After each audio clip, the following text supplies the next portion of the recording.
When your colleagues dropped that bomb on those people, they signed my death certificate. Ces images des deux journalistes américains, James Foley et Steven Sotloff, ont rapidement fait le tour du monde.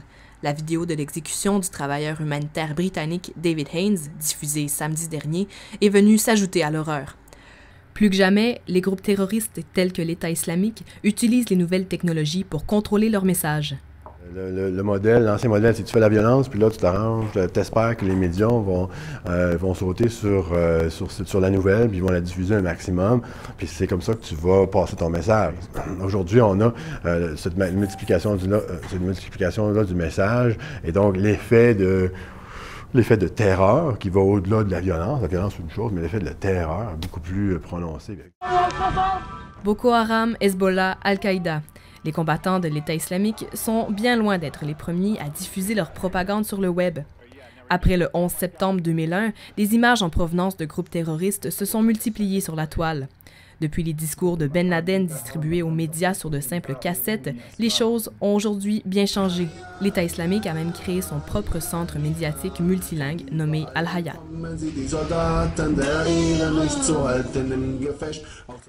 Autant auparavant, dans la période 2003-2008, c'était principalement de la propagande qui était sur des sites, on va dire, seulement connus des amateurs ou des sympathisants djihadistes.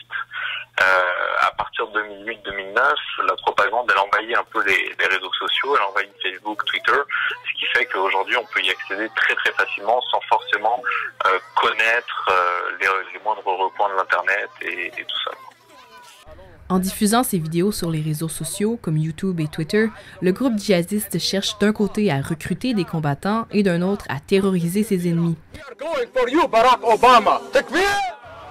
Un objectif qui semble atteint. 71% des Américains sont convaincus que des terroristes de l'État islamique se cachent aux États-Unis.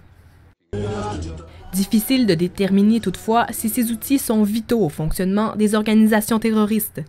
Je pense que si on arrivait à bombarder le Al-Hayat Media Center demain, puis il n'y avait plus de présence sur Internet de l'État islamique, ça ne ferait pas bien de différence sur le terrain.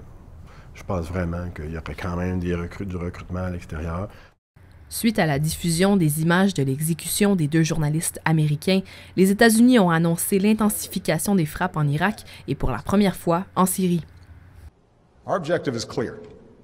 We will degrade and ultimately destroy ISIL. La vidéo des deux soldats américains, à mon sens, elle a un impact. Des deux journalistes américains, à mon sens, elle a un impact dans la mesure où on se retrouve aujourd'hui avec les États-Unis qui discutent sérieusement d'intervenir, qui ont comme finalement fait un plan d'intervention vis-à-vis de l'État islamique, chose qu'ils n'auraient peut-être pas fait s'il n'y avait pas eu ces deux vidéos-là. Selon la chaîne américaine NBC, la nouvelle de la décapitation des journalistes américains a été l'une des plus diffusées dans les 5 dernières années. Un quatrième otage pourrait être exécuté dans les prochaines semaines. Si cela s'avère vrai, il y a fort à parier que les réseaux sociaux s'enflammeront de nouveau.